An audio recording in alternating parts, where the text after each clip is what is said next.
Hello friends, welcome back to my channel. मैं मयूरी पटेल आप सभी का दिल से स्वागत करती हूँ मेरे इस चैनल लव योर लाइफ 696 में। तो दोस्तों, आज का टॉपिक है कि आपको बहुत ज़्यादा ट्रिगर्स क्यों मिलते हैं, इन ट्रिगर्स से कैसे बचें और इसका मेन रीज़न क्या होता है कि आपको हर जगह से ट्रिगर मिल रहा है, चाहे कार्मिक हो या फिर और कोई भी हो, चाहे आपके कितने भी क्लोज वन हो, फैमिली हो या फिर कोई आपका लवर्स हो या फिर आपका ट्विन फ्लेम ही खुद क्यों ना हो, आपको बहुत ज़्यादा ट्रिगर्स क्यों मिलते हैं। तो इसके पीछे क्या लर्निंग है दोस्तों, इसमें मेन जो सीखने वाली बात है वो यही है कि आप जिसको जितना वैल्यू दोगे वो उतना ही आपको ट्रिगर कर पाएंगे।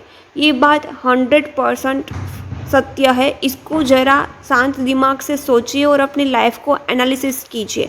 यदि आप किसी को खुद से ज़्यादा महत्व देते हैं, वो इंसान आपको ट्रिगर करते हैं, या फिर जिसको आप खुद से ज़्यादा इम्पोर्टेंस नहीं देते वो आपको ट्रिगर करते हैं। थोड़ा शांत दिमाग से सोचिए, वीडियो को पॉज करके एनालिसिस कीजिए या फिर एक पेज पर लिख लीजिए कि कौन कौन आपको ट्रिगर करते हैं। जो लोग आपको ट्रिगर करते हैं ना, उसको कहीं ना कहीं आपने एनर्जी लेवल पर या मेंटल लेवल पर या इमोशनल लेवल पर बहुत ज़्यादा इम्पोर्टेंस दिया है, खुद से ज़्यादा प्रायोरिटाइज किया है, तभी वो इंसान आपको ट्रिगर कर सकता है। जिसको आप जितना ज़्यादा वैल्यू दोगे ना, वो इंसान उतनी ही आपकी वैल्यू नीचे गिराएगा, क्योंकि ये लॉ है, लॉ ऑफ यूनिवर्स है। जो क्योंकि इस दुनिया में हमें प्रायोरिटाइज करना होता है या तो खुद को या तो ईश्वर को। आप ईश्वर को प्रायोरिटाइज करते हैं तो आपको वो नीचा नहीं गिराते, या खुद को प्रायोरिटाइज करते हैं तो आप नीचे नहीं गिरते, आप खुद ही बच जाते हैं। लेकिन आप जिसको प्रायोरिटाइज करते हैं उसको प्रायोरिटाइज करने की वजह से आप खुद को सेकंड चॉइस पर रखते हैं, और इसी सेकंड चॉइस की वजह से वो इंसान आपको ट्रिगर करेगा ही करेगा। कोई भी होगा, आपका फैमिली होगा, फ्रेंड्स होगा, आपका आसपास के वाले लोग हो गए, या फिर आपका खुद का ट्विन फ्लेम होगा।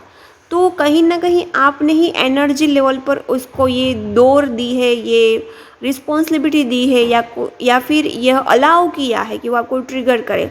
आपको थोड़ा मेरी बात समझ में नहीं आएंगे, आपको तो ऐसा लगता होगा कि भाई हम तो खुद से ही प्यार करते हैं, हमारे लिए तो हम ही सबसे ज़्यादा ज़रूरी है, हम कैसे कार्मिक को वैल्यू दे सकते हैं जो हमको इतना नार्सिसिस्ट और टॉक्सिक बिहेवियर रखता है, उसको हम कैसे प्रायोरिटाइज करते हैं।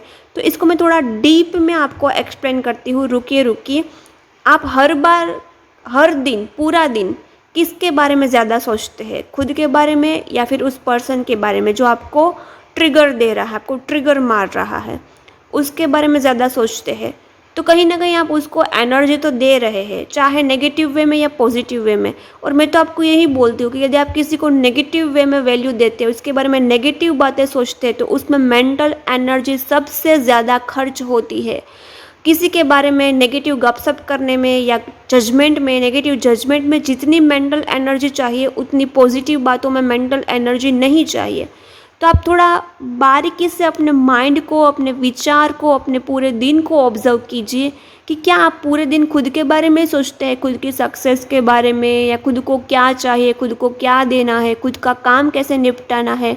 पूरे दिन खुद के बारे में सोचते हैं, या फिर कार्मिक ने ये कर दिया, वो कर दिया, वो ऐसा है, वो वैसा है, ये जज करने में आपकी पूरी मेंटल एनर्जी खर्च होती है।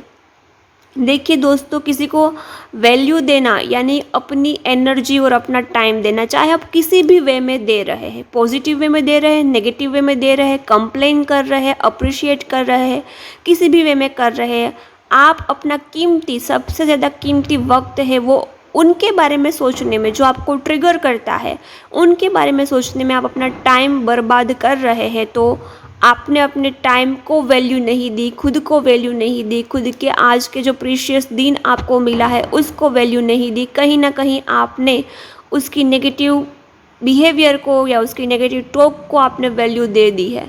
ऐसे ही होता है, ऐसे ही आप एनर्जी लेवल पर उसको वैल्यू दे देते हैं और खुद को प्रायोरिटाइज नहीं कर पा रहे हैं। इनडायरेक्टली मैं आपको यही कहना चाहती हूँ कि आप इनडायरेक्टली ना सेल्फ प्रायोरिटी से ज़्यादा किसी की नेगेटिव बातों को प्रायोरिटाइज कर रहे हो, और यही एनर्जी लेवल पर उसको एनर्जी मिल जाती है और फिर वो भी चिढ़ जाता है। दोस्तों ये एनर्जी का खेल बहुत ही अजीब है। जितना आप किसी के बारे में सोचोगे उतना कोड अटैच होगे, आपकी एनर्जी वहाँ जाएगी, उसको डिस्टर्बेंस होगा, फिर वहाँ से कोई डिस्टर्बेंस वाली एनर्जी आप पर आएगी, फिर आपका मन भरेगा, आप कुछ बोल दोगे, वो इंसान का मन भरेगा, वो कुछ आपको बोल देंगे। ऐसे ही साइकिल चलता रहेगा। इसीलिए तो ये सारी हीलिंग वगैरह है, ताकि एनर्जी कोड डिटैच हो जाए, आपको हीलिंग मिले, आप उनसे डिस्टेंस में आ जाओ। डिस्टेंस में आना यानी कि फिजिकल डिस्टेंस नहीं होता है, डिस्टेंस में आना यानी कि मेंटल लेवल पर और एनर्जी लेवल पर भी डिस्टेंस में आना, तभी आप उनसे कट ऑफ हो पाओगे, तभी एनर्जेटिक कोड है वो कट हो पाएंगे। अदरवाइज़ आप उनसे भागते रहोगे, रन करते रहोगे, छुपते रहोगे, लेकिन आप सोचते रहोगे, बार बार उसके बारे में सोचोगे, तो कहीं ना कहीं आपकी एनर्जी जाएगी, एनर्जी के कोड है वो अटैच होगे ही होगे। और ये यूनिवर्स का नियम है, जितने आप जिनसे जुड़ते हो वो आपकी लाइफ में बार बार अट्रैक्ट होते हैं, फिर वहाँ से आपको ट्रिगर मिलते हैं। तो शॉर्ट वे में मैं आपको यही कहना चाहती हूँ कि आप अपने थॉट्स को, अपने विचारों को ऑब्जर्व कीजिए, अवेयर रहिए कि आप किसको एनर्जी दे रहे हैं, क्यों एनर्जी दे रहे हैं, कहाँ आपको हीलिंग की ज़रूरत है, कैसे आपको कट ऑफ करना है। ये अवेयरनेस की जर्नी, चाहे स्पिरिचुअल जर्नी हो या ट्विन फ्लेम जर्नी हो, जितना हो सके अपनी अवेयरनेस को बढ़ाना है और आपका पूरा फोकस आप पर या ईश्वर पर होना चाहिए। ये कार्मिक साइकिल आप कब तक लंबी खींचोगे, ये कर दिया, वो कर दिया, इस एनर्जी में कब तक, आखिर कब तक इस एनर्जी में आप फंसे रहोगे। देखिए ईश्वर ने जो आपको दिन दिया है, एक नया दिन आपको मिला है, एक नया आज प्रेजेंस आपको मिला है, उसमें कुछ नया करने के लिए है। कल आप जिस एनर्जी में थे, कल आप जिस सिचुएशन में थे, वही सिचुएशन में आप आज ही है, आज ही आप वहाँ स्टक है, फंसे हुए हैं। तो फिर ये नवीनता क्या आएगी लाइफ में, ये नया क्या होगा आपकी लाइफ में। एक ही साइकिल रिपीट हो रही है, तो ये स्टकनेस क्यों है, आपके अंदर कौन सा इश्यू है, आप लेट गो नहीं कर पाते, आपके अंदर ईगो है। और ये दो बात तो ज़रूरी है कि आप उसको कहीं ना कहीं वैल्यू दे रहे हैं, आप कहीं ना कहीं उसको वैल्यू दे रहे हैं, इसीलिए उसके बारे में ज़्यादा सोचते हैं। उससे ज़्यादा आप खुद को वैल्यू देते तो वो पर्सन आपको इतना ट्रिगर नहीं मार पाता जितना उन्होंने आपको ट्रिगर दिया है, चाहे वो आपका कार्मिक हो, आपका लव्ड वन हो, और चाहे ट्विन फ्लेम क्यों ना हो। ट्विन फ्लेम ही आपको इसीलिए इतना ट्रिगर कर पाता है क्योंकि आप उसको खुद से ज़्यादा प्रायोरिटाइज़ करते हो, वैल्यू देते हो। ये बिटर है, कड़वा सत्य है, हर कोई आपको नहीं बताएगा, लेकिन कुछ बातें आपको जाननी ज़रूरी होती है। और आप अवेयर हो गए, आप सेल्फ लव में आ गए, आपने खुद के इश्यू फाइंड कर लिए, तो आपको अपने ट्विन फ्लेम से ट्रिगर पाके मिररिंग इफ़ेक्ट में क्या दे रहा है, क्या हील करना है, ये जानने की ज़रूरत नहीं होगी। तो वहाँ से मिररिंग इफ़ेक्ट और ट्रिगर करना बंद हो जाएगा। आप सेल्फ अवेयरनेस में आ गए और खुद के इश्यू खुद ही फाइंड करने लगे, तो आपको बाहर से किसी को मिरर करने की ज़रूरत नहीं होगी, किसी ट्विन फ्लेम को भी मिरर करने की ज़रूरत नहीं होगी।